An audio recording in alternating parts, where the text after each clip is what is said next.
앞에 보니까 풍성하게 거둬들인 많은 것들이 있습니다. 여러분들이 지금까지 수고하고 바꾼 것들에 대한 하나님의 은혜임을 기억하며 참 감사하는 거룩한 추수감사가 되기를 바라겠습니다. 한 해 동안 주님의 은혜와 사랑으로 돌봐주신 은혜에 감사함을 드리는 날, 그날이 바로 오늘이죠. 여러분들의 수고와 노력과 함께 하나님의 큰 은혜가 함께하는 날이 바로 오늘입니다. 하루하루 돌아보면 수많은 시간들이 다 감사 아니면 뭐라고 말할 것이 없구나 하는 생각이 듭니다.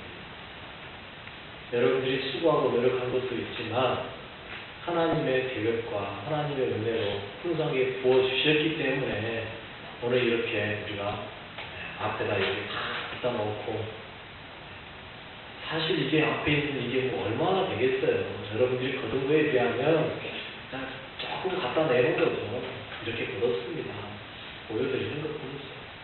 하지만 하나님께서 이를 위해서 얼마나 많이 수고해 주셨는지 여러분들이 기억하시며 감사하시기 바라겠습니다. 네. 우리들이요, 감사한다 그러면 뭔가 대단한 일이 일어나야만 감사할 거라고 생각해요. 예를 들면 뭐 아들이 뭐 대학교에 합격을 했다든지, 뭐 아니면 장가를 간다나 시집을 간다든지, 아니면 남들은 못 들어가는 직장에 들어갔다든지, 이런 식의 뭔가 대단한 일이 일어나야 감사할 거라고 생각해요. 그러나 여러분, 그게 아닙니다.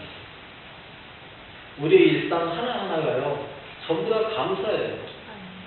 아침에 눈을 뜬다는 것만도 얼마나 감사한지 몰라요.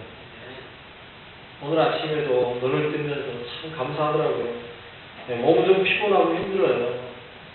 사실 새벽에 나온다는 거 쉬운 거 아니잖아요. 그런데 새벽을 깨우기 위해서 일어난다는 거, 몸은 좀 힘들어도 일어나 보면 정말 감사해요. 가끔요, 새벽에 나오다가 하늘을 저는 습관적으로 하늘을 한번 쳐다보고 들어오거든요, 교회를. 그런데 어떤 때는요, 하늘 한번 쳐다보다가 못 들어올 때가 있어요. 별이 얼마나 멋있는지. 야, 하나님의 은혜, 하나님의 솜씨가 저렇게 멋지구나. 그거 한참 쳐다보다가 들어오는 거예요. 특히 요즘 새벽은요, 진짜 멋있어요.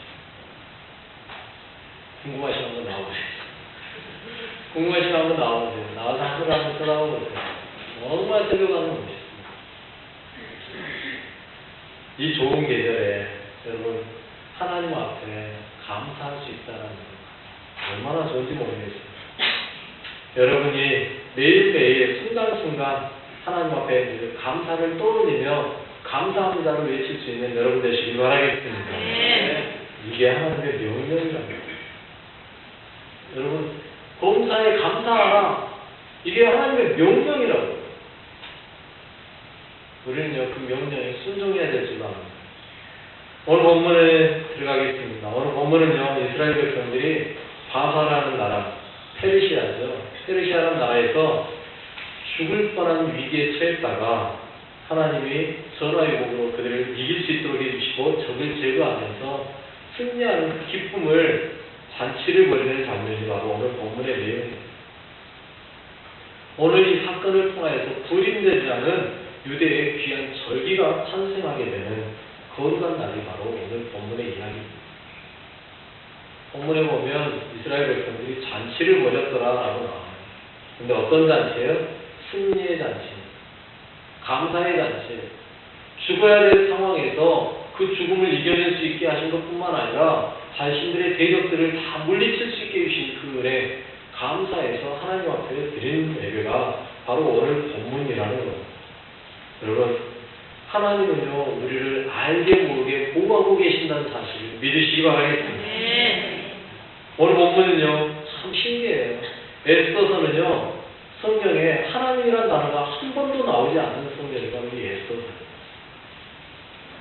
하나님이라는 말씀이 한 번도 안 나오는데 읽어보면, 야, 하나님의 은혜 대단하다 느껴지는 본문이 오늘 에스더서예요.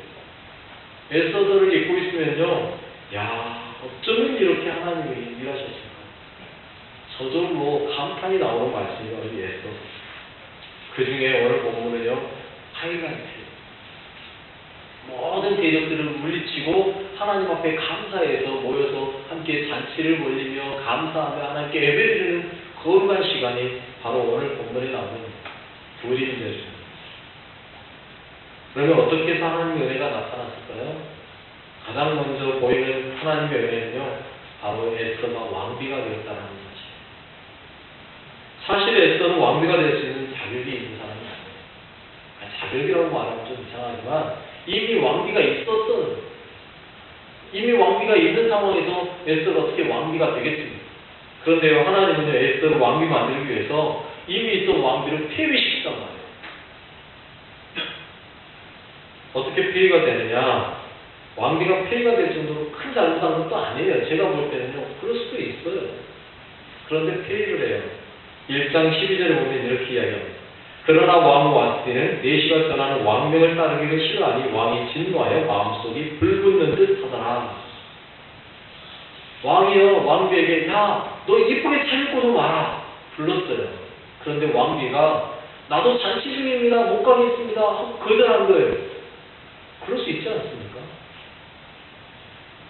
지금 생각하면 그 정도 가지고 뭐 할 수 있는데, 또 그때 당시에도 웬만했으면 그럴 수도 있다라고 생각할 수 있었어요. 왕이 이렇게까지 진노하지 않을 수 있다. 그런데요, 여러분, 이 상황을 아셨어요. 어떤 상황인지 아세요? 페르시아가요, 그리스하고 전쟁하기 위해서, 전쟁하기 전에 백성들의 사기를 높여주기 위해서 잔치를 벌이고 있는 상황이란 말이에요. 여러분, 영화 300이라는 영화를 보신 분들이 있을까요? 나이 드신 분들은 영화를 잘 안 보실 것 같아요. 근데 젊은 분들은 다 기억할 거예요. 300이라는 영화. 그 300이라는 영화를 찍기 전에 그 영화가 나오기 전 배경이 바로 오늘 본문 1장이라는 이야기예요. 아하수에로가 그 전쟁을 하러 가기 전에 군사들에게 사기를 돋워놓고 그리고 전쟁하러, 너무 전쟁하러 가는데 거리가 뭐니까 1년 만에 갔다 올 수 있는 거리가 아니란 말이에요. 전쟁이 끝나고 올 수 있는. 그래서 백성들을 뛰어안고 사기를 높여놓고 데리고 가려고 했는데 그 사기를 확 꺾어버린 사건이 어떤 사건이에요? 이 왕비 와스디의 사건이에요. 그렇기 때문에 왕이 사기 진작을 시키려니까 어떻게 해야 돼요? 왕비가 말을 안 들어 폐위시켜 하게 되는 거예요. 그렇게 해서 왕비를 폐위시켜서 남자들의 길을 좀 살려놨는데 결론은 전쟁에서 이기지는 못했어요.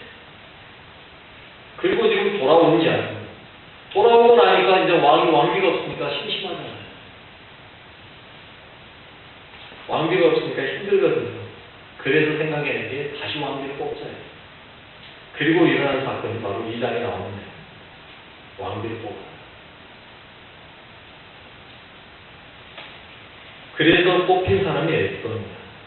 에스더가 왕비가 되려고 뭔가를 했냐? 아니요. 아무것도 한 게 없어요. 2장 15절에 보면 이렇게 이야기해요.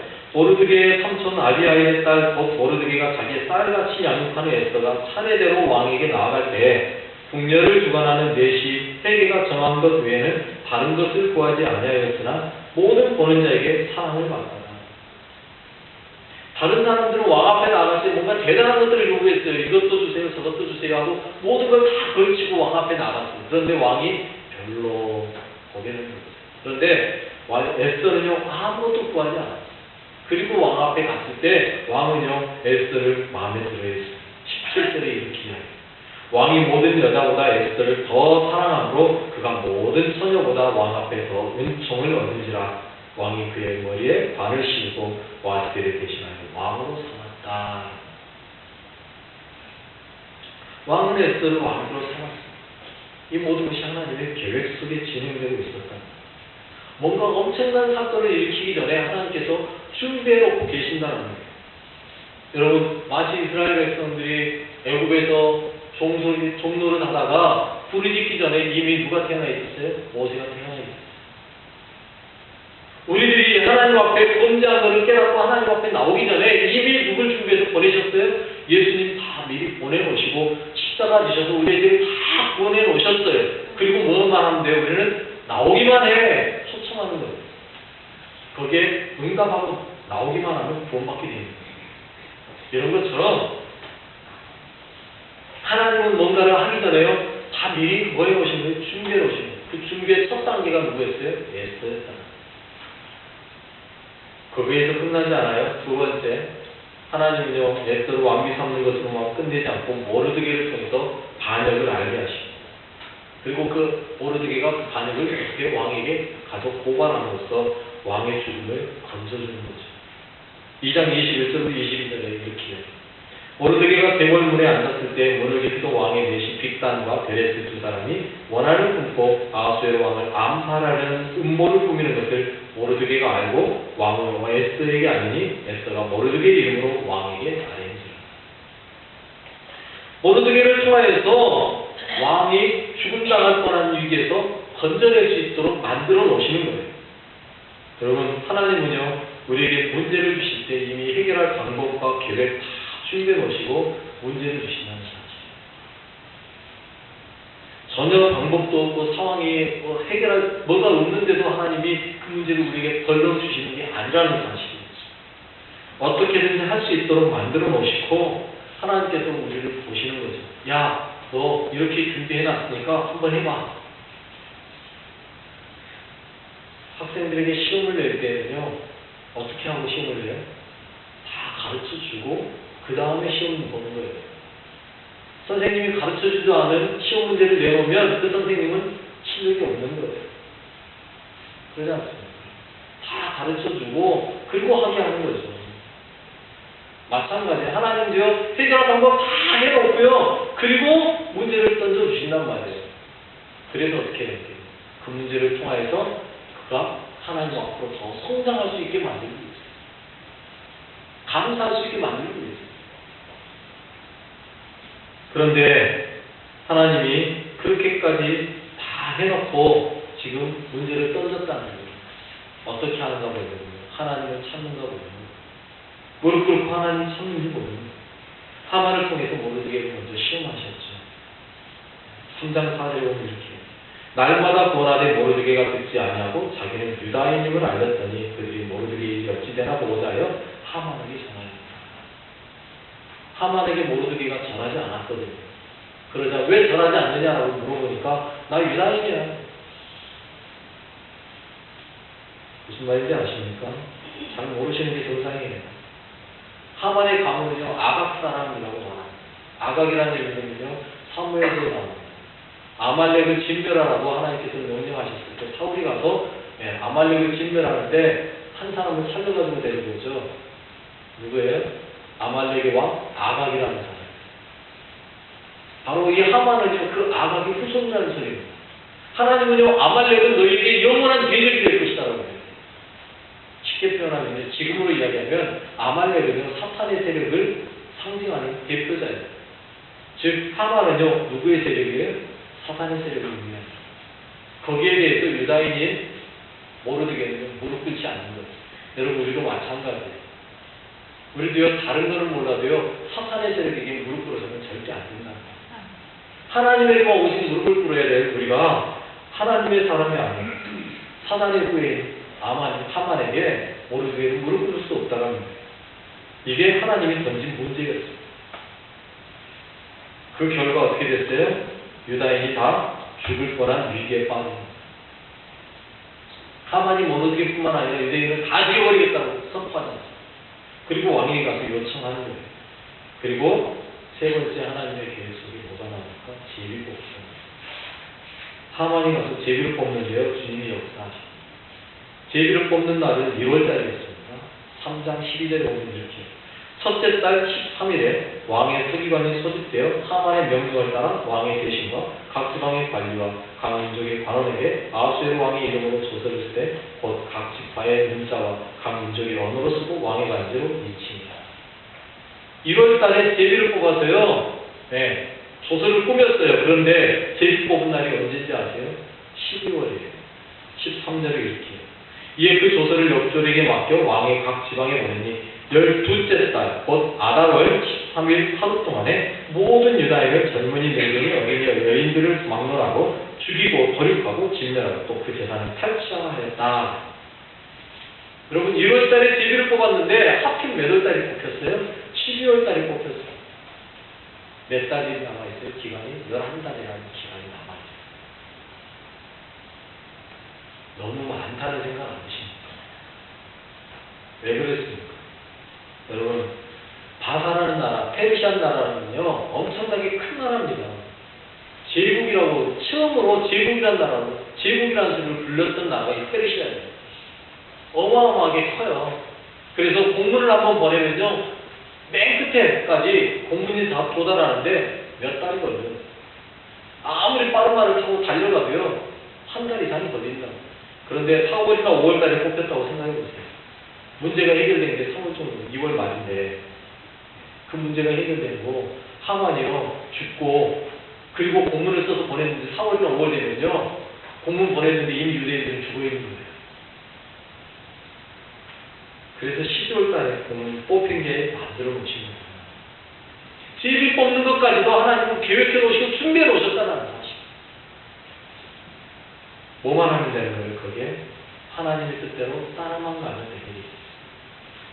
하나님은요, 우리의 모든 것들을 감사할 수 있도록 만들어 놓으셨어요. 조건 다 준비해 놓으셨어요. 우리는 거기에 따라서 행동만 하면 되고, 우리는 거기에 따라서 하나님께 감사만 하면 되는 거예요. 그런데 우리가 그렇게 하기 쉬우냐, 어려우냐, 이걸 따진다는 거죠. 하나님은요, 우리에게 모든 걸 다 해놓으시고, 이거 하나 하면 돼, 라고 말하는데, 안 한다는 거죠. 여러분, 하나님은 우리에게 할 일을 하나 주셨습니다. 그게 뭔가요? 결단하고 헌신하는 거예요. 마찬가지입니다. 하나님은요, 우리에게 예수 그리스도를 이미 보내주셨잖아요. 그리고 하나님은 우리에게 요구하시는 게 뭐예요? 한 가지예요. 뭐만 하면 돼? 예수만 믿으면 돼. 하나님은 많은 걸 요구하시지 않습니다. 한 가지예요. 그런데 그 예수를 믿고 산다는 게 쉽지는 않죠. 예수 믿는다는 게 요즘 시대에 참 믿기가 힘들어요. 믿고 산다는 게 그렇게 쉬운 것만은 아니죠. 결단과 헌신이 필요해요. 하나님의 뜻대로 하겠다는 결단, 죽으면 죽으리라는 헌신, 이게 있어야 된다는 거예요. 이것이 바로 감사할 수 있는 조건이 되는 거예요. 모르드게가 에스더에게 요구한 것이 바로 이겁니다. 4장 13절로 14절에 보면 이렇게 해요. 모르드게가 그를 시켜 에스더에게 회답하되 너는 왕궁에 있으니 모든 유다인 중에 홀로 목숨을 건지라 생각하지 말라.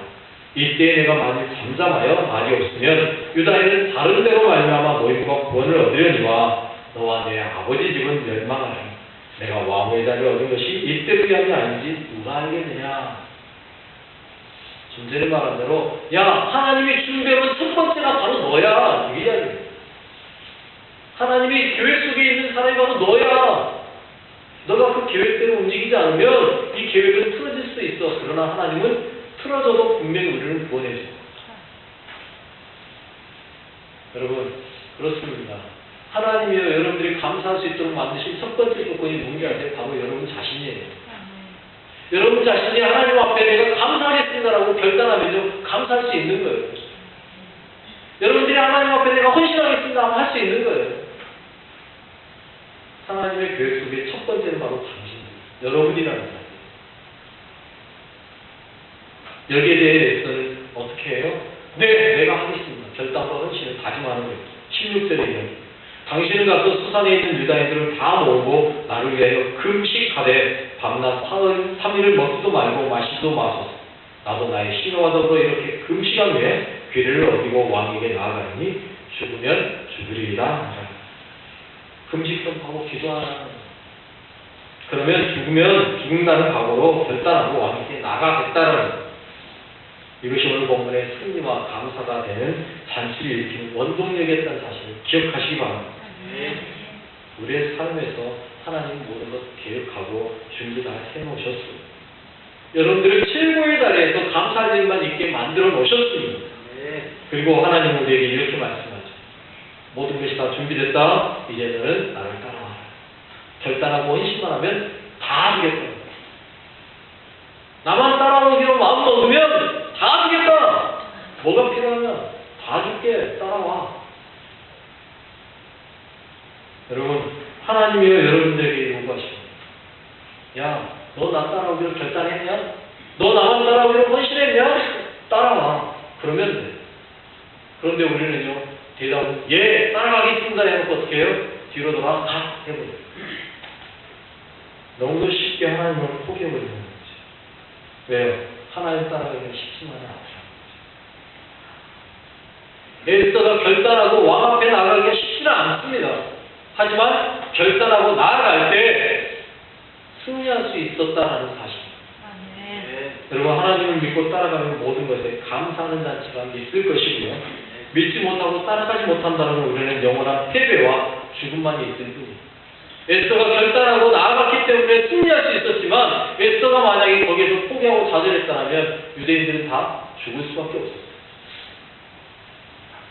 하나님이 준비해 놓으신 것에 믿고 나아갈 때 승리함을 믿으시기 바라겠습니다. 믿고 나아갈 때 감사할 수 있음을 믿으시기 바랍니다. 에스더가 순종함으로 놀라운 역사가 일어났습니다. 하나님은 지금도 동일하게 역사하십니다. 여러분, 하나님이라는 이름이 에스더서에 한 번도 나오지 않지만 우리는요 분명하게 하나님의 역사하는 것이 이 에스더서를 통해서 보인다라는 사실. 마찬가지로 우리의 삶 속에서도 하나님의 역사하심을 볼 수 있는 여러분 되시길 바라겠습니다. 사단은요 지금도 늘 하만처럼 우리를 넘어뜨리려고 합니다. 사탄은요 지금도 하만처럼 우리를 무너뜨리려고 합니다. 장대에 달아 매달려고 합니다. 하지만 하나님 앞에서 나를 내어놓아 드리기만 하면요 하나님 우리를 최고로 만들어 주십니다. 하나님 우리에게 감사할 것들을 만들어 주십니다. 우리의 원수는 우리 앞에 엎드러질 겁니다. 하만이 모르드게로 매달리고 했던 장대에 오히려 매달린 것처럼 사단이 언젠가는 우리를 넘어뜨리려고 했던 것처럼 사단이 반드시 넘어질 것을 우리는 믿습니다. 계시록에서는 그렇게 약속하고 있습니다. 계시록에 보면요 하나님의 백성들이 환난받았다? 아니요, 안 나옵니다. 어려움이 있었어요. 그러나 그 환난에 졌다라고 기록하지 않습니다. 계시록에 보면요 예수 믿는 사람들이 다 승리했어요. 사단은요 예수 믿는 사람 발끝 하나도 못 거두려고 하고요 하나님에 의해서 무참하게 무너지는 것이 계시록에 나옵니다. 그때까지 여러분들 하나님만을 붙잡고 나아가셔야 됩니다. 승리하시고 감사하셔야 된다는 겁니다. 오늘 우리는 수수감사의 예배를 드리고 있습니다. 여러분 이 절기 앞에 여러분들은 무엇으로 인하여 기뻐하고 계십니까? 단순히 이 앞에 전시되어 있는 것 같은 것, 앞에 나와져 있는 이 열매들을 보면서 야 저거 걷어서 좋다, 야 우리 창고에 따놨으니까 참 좋다, 이겁니까? 여러분, 여러분의 창고에 쌓여있는 것으로 감사한다면 어디서든 부자가 같을 수밖에 없습니다. 하지만 이 쌓아놓은 물건이 아니라 이 재물들로 말미암아 더 감사하는 것이 아니라 하나님이 나를 구원해 주시고 내 영혼을 풍성하게 해주셨다는 것으로 감사하며 기뻐한다면 여러분의 삶은 더욱더 풍성해질 것입니다. 우리의 삶에서 하만과 같은 계략에 건진받고 구원받는 것에 대해서 감사하십시오. 다른 거 없어요. 여러분, 우리가 다른 걸로 감사하는 거 아니에요. 이거 걷어들이지 못해서 괜찮아요. 하박국이 말한 것처럼 포도나무에 소출이 없고 감람나무에 열매도 없고 양간에 소도 없고 우리의 양떼가 없다 할지라도 우리는 여호와로 인하여 기뻐하며 즐거워할 수 있다 말할 수 있는 거룩한 하나님의 구원받은 백성 감사하며 사는 여러분 되시기 바라겠습니다. 기도드립니다.